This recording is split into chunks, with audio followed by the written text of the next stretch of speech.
Mana ini permohonan maaf yang dilontarkan Wakil Ketua KPK Johanis Tanak atas penetapan tersangka kasus suap Kabasarnas berbuntut panjang. Ada pihak yang menilai permohonan maaf Wakil Ketua KPK ini meruntuhkan marwah KPK. Selain itu, penanganan kasus Kabasarnas yang diambil alih oleh Puspom TNI menimbulkan keraguan publik. Lalu bagaimanakah ujung polemik kasus suap Kabasarnas ini? Saudara, inilah Kopi Pagi, maaf KPK justru buat gaduh.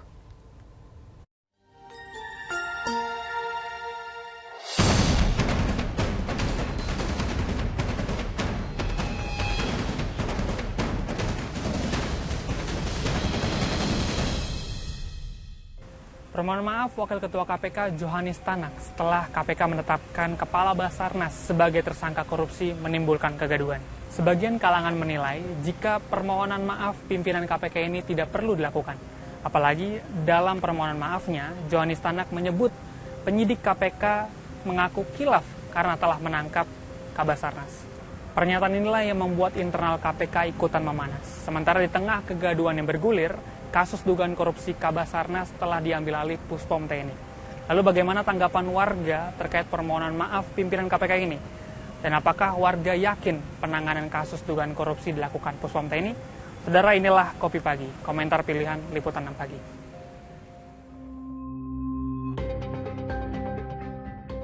Kong kali kong menilap uang negara yang terjadi di Basarnas terendus KPK akhir bulan lalu. Buntutnya orang nomor 1 di lembaga cepat tanggap urusan kebencanaan itu ditangkap KPK dalam operasi tangkap tangan atau OTT. Marsikal Madya Hendry Alfiandi ditetapkan sebagai tersangka oleh KPK. Ia diduga terlibat dalam kasus suap proyek pengadaan alat deteksi reruntuhan sebesar 88,3 miliar rupiah. Selain Hendry Alfiandi, KPK juga menetapkan 4 tersangka lain. Presiden Joko Widodo menanggapi OTT yang dilakukan KPK di Basarnas dan salah satunya menjerat personel TNI aktif Marsdia Hendry Alfiandi. Jokowi meminta para tersangka menghormati proses hukum yang ada. Kalau memang ada yang melompati sistem dan mengambil sesuatu dari situ, ya kalau terkena OTT, ya hormati proses hukum yang ada. Bak mengikuti arahan Presiden, Mulsunadi Gunawan, Komisaris Utama PT Multigrafika Cipta Sejati, mendatangi gedung KPK, tempat paling angker bagi seorang koruptor. Kedatangan Mulsunadi siang itu ternyata tidak untuk pulang. Ia langsung ditahan KPK setelah ditetapkan sebagai tersangka karena diduga memberi suap kepada Marsdia Hendry Alfiandi. Selain menahan Mulsunadi, KPK juga menahan Marsdia Hendry Alfiandi dan Koordinator Staf Administrasi Kabasarnas Letkol Afri Budi Cahyanto. 2 hari setelah Hendry Alfiandi ditetapkan sebagai tersangka, Komandan Pusat Polisi Militer dan Puspom Marsda Agung Handoko mengungkapkan jika penetapan tersangka personel aktif TNI oleh KPK menyalahi aturan.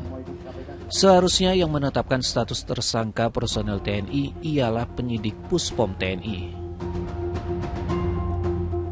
Dan kegaduhan pun dimulai. Semua berawal dari kedatangan dan Puspom TNI ke gedung KPK untuk bertemu dengan pimpinan KPK.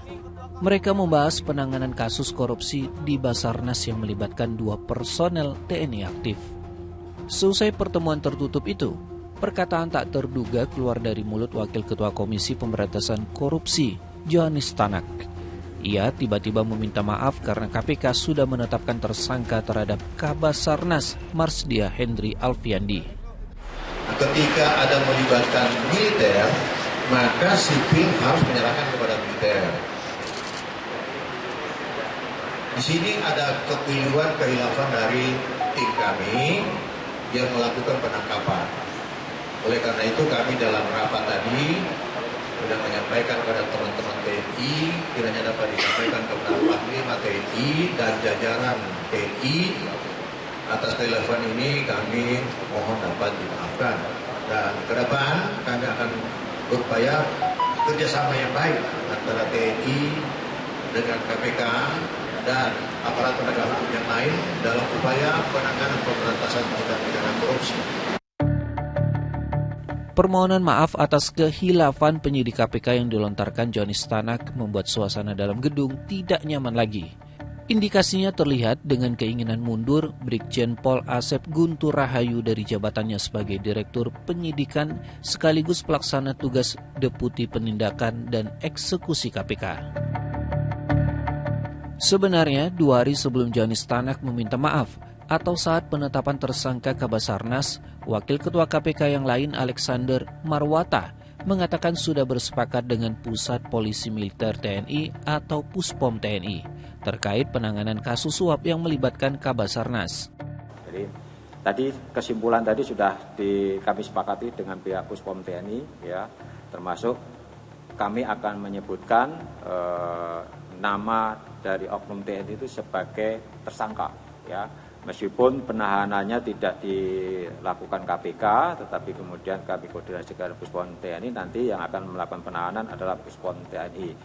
Kami tentu saja berharap teman-teman, ya, termasuk teman-teman wartawan, masyarakat ikut memonitor tindak lanjut ini.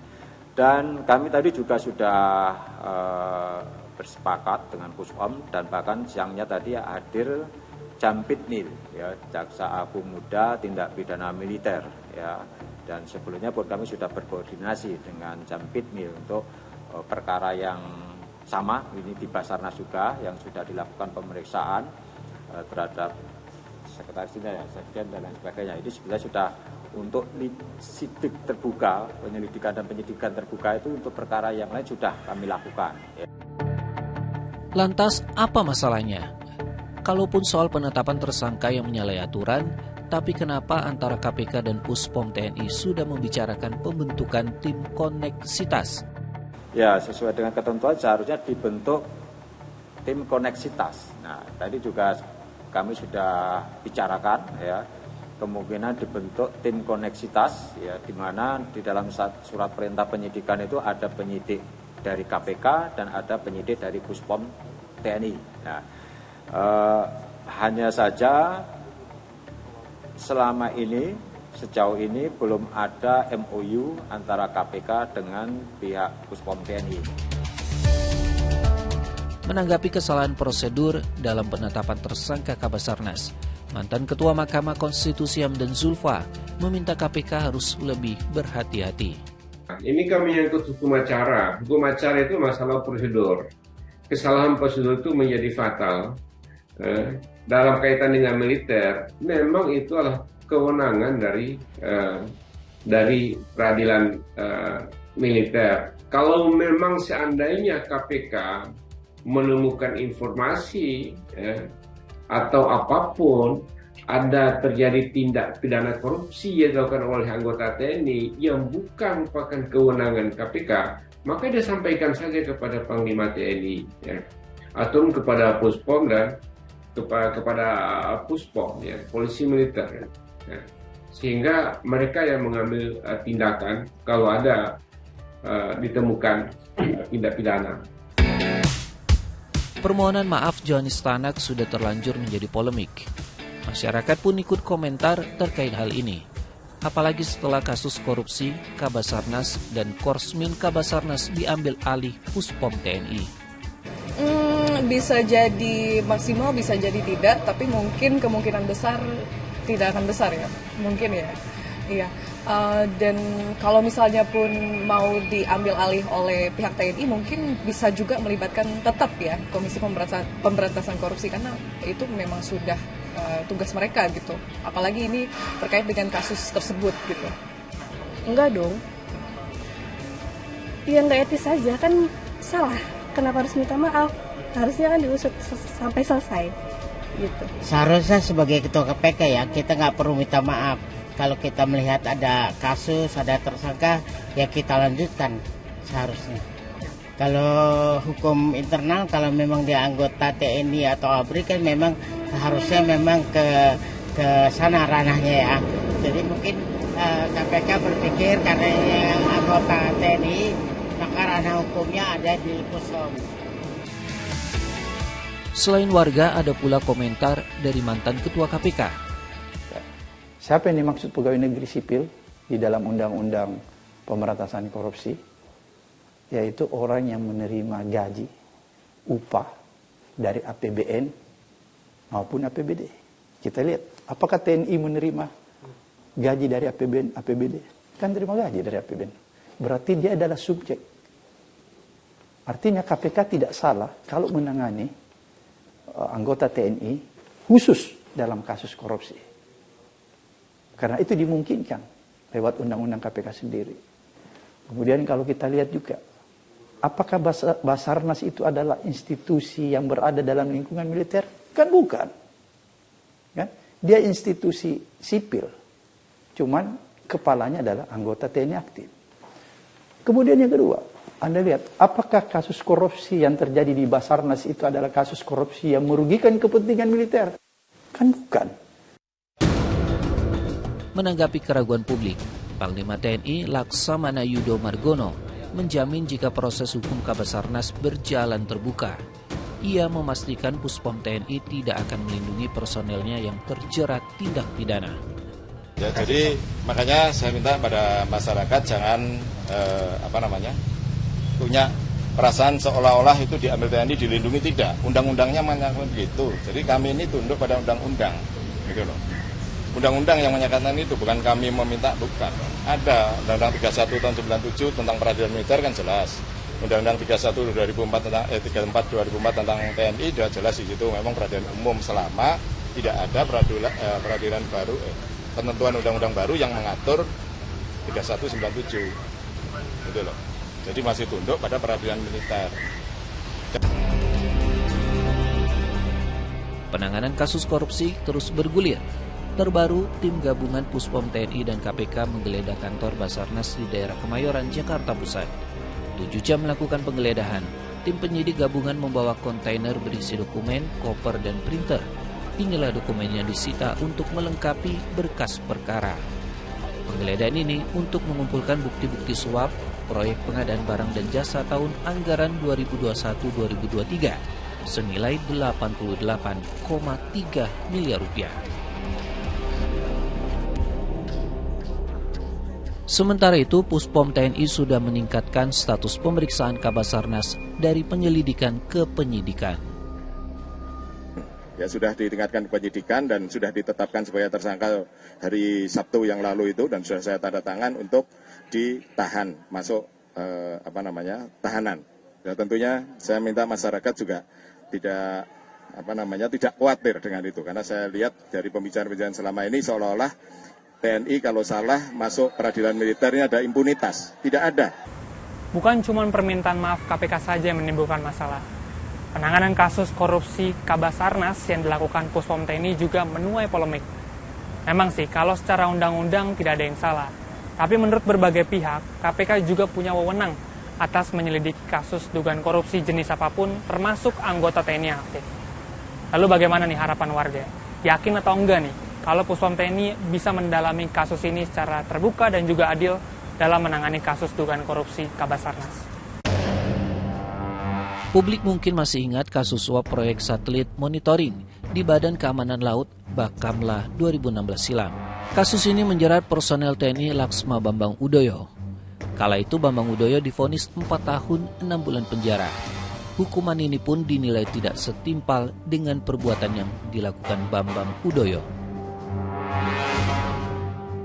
Berkaca dari kasus korupsi Bakamla kala itu, wajar jika publik punya harapan lebih kepada Puspom TNI dalam menangani kasus suap Kabasarnas. Sebenarnya mungkin itu adalah keinginan pribadi ya untuk meminta maaf langsung gitu. Mungkin karena ya itu dan sebenarnya sih memang sudah menjadi tupoksi dan kewenangan dari KPK nggak sih, Komisi Pemberantasan Korupsi, untuk menindaklanjuti kalau misalnya memang ada bukti-bukti terkait dengan adanya tindakan korupsi di lingkungan Basarnas. Kurang maksimal sih kalau menurut aku ya, karena itu di sidangnya kan di internal ya, jadi dikhawatirkan ada oknum-oknum yang memang bekerja sama supaya hukumnya itu tidak adil gitu. Sejatinya memohon maaf merupakan perbuatan mulia. Tapi tidak dengan yang dilakukan oleh Wakil Ketua KPK Johannes Tanak. Permohonan maaf yang ia lakukan atas dasar kekhilafan penyidik KPK dalam penanganan kasus suap Kabasarnas justru malah berbuntut panjang. Nah, tadi kita sudah mendengar harapan masyarakat tentang penanganan kasus korupsi Kepala Basarnas. Ternyata sebagian besar dari mereka tidak peduli siapa saja pelaku dalam kasus korupsi ini. Yang mereka mau adalah siapapun tersangka, baik itu sipil ataupun anggota TNI yang aktif, harus dihukum secara maksimal. Demikianlah Kopi Pagi kali ini. Saya Calvin Tonggi dan juru kamera Satria Andika. Pamit undur diri. Salam SCTV.